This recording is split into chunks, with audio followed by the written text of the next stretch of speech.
Yes, this is a report of investigation, file number CE84X004, created by Leslie Bridges in Portland, Maine, and title Porter, Manford, et al. Created May 29th, 1984. Other officers, Michael Vittum. Title Debriefing of Robert Kenney relating to a fall smuggle, 1981. During the summer of 1981, Robert Kenney was contacted by Tim Grigg and Dave Workland. Grigg asked Kenney to obtain an offload site and lumpers, an offload crew, for a 40,000-pound load of hashish. Grigg queried Kenney about the site that Kenney usually used and how it carried out the offload. Kenney explained how he used the Pryor's boats and took Tim Grigg to Raymond Carter's property to view the site. Tim Grigg approved of Kenney's modus operandi and offload site and agreed to use Kenney for this operation. Grigg agreed to pay Kenney $1 million for his part in this operation. Grigg indicated that the load was ready to go, but he had not yet sent for it, and it would be a while before it would come in. As a result of the meeting with Tim Grigg, Kenney contacted either Craig or Frank Pryor to secure the use of their boats. Kenney said he would pay Craig and Frank and Steve Pryor $40,000 each. The three Pryors agreed to participate in the venture. As usual, one of the Pryors would contact Raymond Carter and secure the use of the Dutch Neck property. Standard price for the use of Carter's property, as previously arranged with Kenney, was $25,000. Over a period of time, Kenney contacted several offload crew members.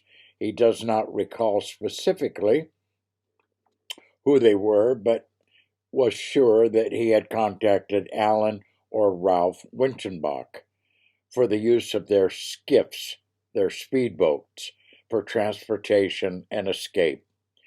During the waiting period of approximately 2 months, there were only a few conversations between Tim Grigg and Kenney.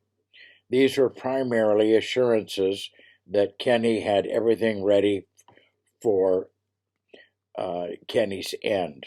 About a week before the load of hashish was to come in, Grigg called Kenney to give the estimated time of arrival. As a result of this call, Kenney made contacts to secure the use of his crew.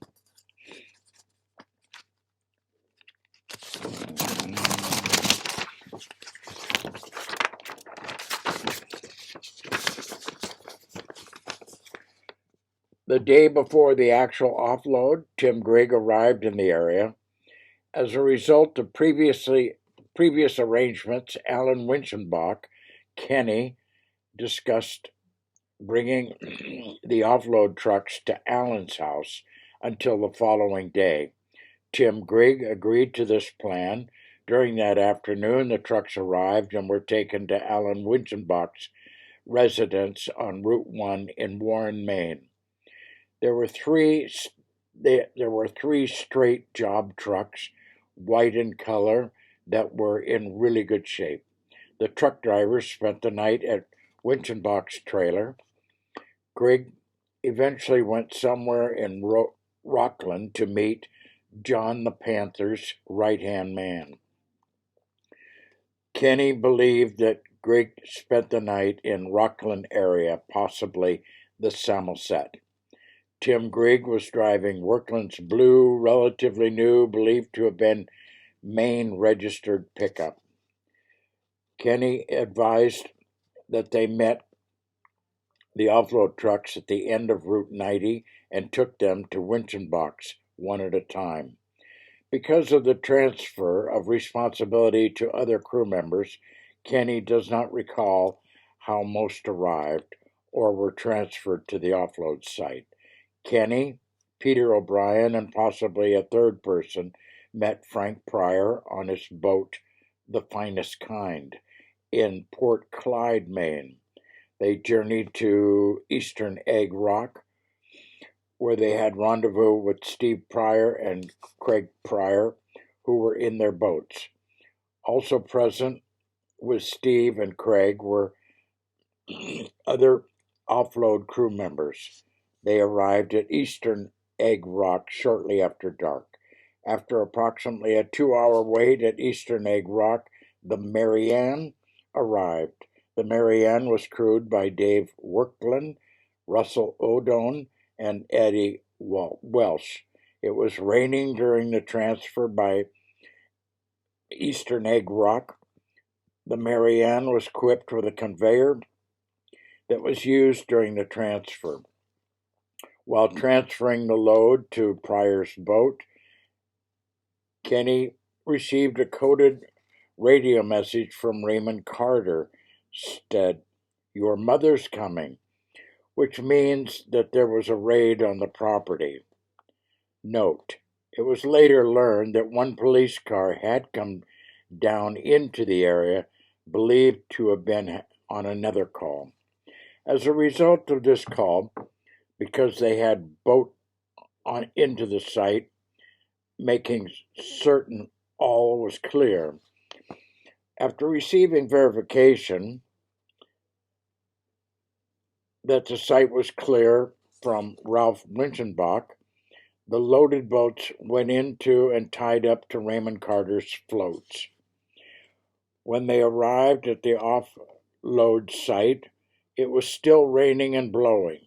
The first truck was loaded and got stuck going out. Raymond Carter attempted to free the loaded truck with a homemade tractor. Carter called someone that he knew with a bulldozer. During this time, they were still loading the other trucks. Later, a dump truck arrived, towing a bulldozer. The owner of the bulldozer was unable to get the truck out. Bo Overton, one of the offload crew members, got on the bulldozer and was able to do what was necessary to get the vehicle out. Due to the offload problem, it was daylight before the third and final loaded truck left. During the offload operation, Tim Grigg advised that he had to get Dave Workland's pickup out of there. He told Kenney that it would not be fair to Dave if it got caught down there. Because the tide had gone out, Steve Pryor's boat, the Diane A, got grounded and could not leave.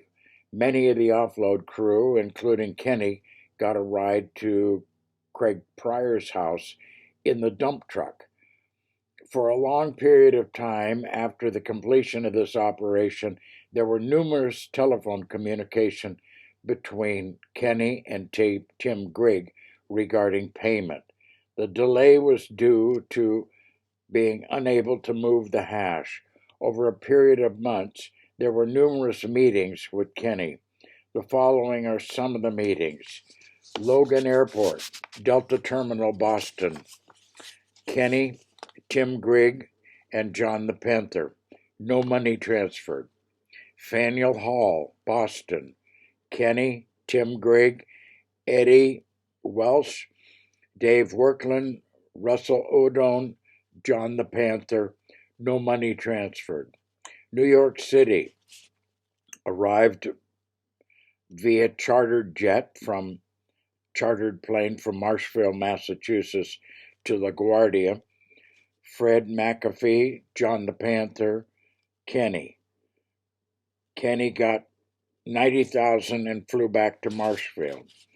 In or near Groton, Connecticut, motel or hotel, Kenney, Dave Workland, Eddie, Russell O'Done, Tim Grigg, Carl big blonde from Hull, who was on the mothership. No money transferred. Believed to be Park Plaza, New York, Kenney, Eddie, Russell Udone, Tim Grigg, Dave Workland, later met John the Panther, who did not stay at the Park Plaza, and one of John Panther's right-hand man. John the Panther said that there would be money for Kenney in Canada. Ramada Inn, Montreal, Canada. John the Panther, Kenney. Also, there was some time was John's wife from Aruba and his 2 daughters. Kenney received $180,000 in U.S. currency. It was changed from Canadian to U.S. currency by John the Panther at Deep Pereira Exchange. John also gave Kenney a gold maple leaf coin as a gift. Howard Johnson's at Motor Lodge in Braintree, Massachusetts. 1 room. Kenney, Russell Udone, Dave Workland, Tim Grigg, TK discussed the Panther being arrested and decided to receive the remaining payment in product. No money exchange. Alan Winchenbach's house in Warren, Maine. Tim Grigg agreed to have Kenney's hashish brought to Alan's house. Short time later, Kenney had approximately 35 pieces, tins of hashish, each weighing 38 to 42 pounds, was stored in trucks of junk cars on Winchenbach's property. Kenney gave 1 tin of hash to Mark, who was arrested with the tin in Maryland. Kenney gave 1 tin to Shag, Ira Teal, who gave it to Birdman, Dave Bird, who gave it to someone who got busted at the trade winds in Rockland. Kenney gave approximately 800 to 1,000 pounds to John Harden and Kelly. For this Kenney received 3 payments of $60,000, $40,000, and $15,000. The following is a list of the people who participated in the operation, including is the person, job, and amount paid. Dave Workland, captain of the Mary Ann. Russell Udone, engineer on the Mary Ann. Eddie Welsh, deckhand, Mary Ann. Craig Pryor, boat shufflecraft, $40,000. Steve Pryor, boat shuttle, the Deanna A, $40,000. Frank Pryor, boat shuttle, finest kind, $40,000. Alan Winchenbach, speedboat and lumper, $25,000. Ralph Winchenbach, speedboat and lumper, $25,000. Pete O'Brien, offload, $25,000. Overton, $5,000, offload. Paul Saleh, $25,000 for offload. Daryl Witham, offload, $15,000. Buzzy Williams, offload, $15,000. Leslie Wallace, offload, $15,000. Ray Carter, offload and security, $25,000. Tim Grigg, owner of the Mary Ann. Unknown male working for Panther. Porter O'Hara, not at site but hired 2 offloaders, $30,000. Bobby O'Hara. Bertie Teal, offload, $8,000 plus product. Joseph Riccardi, offload,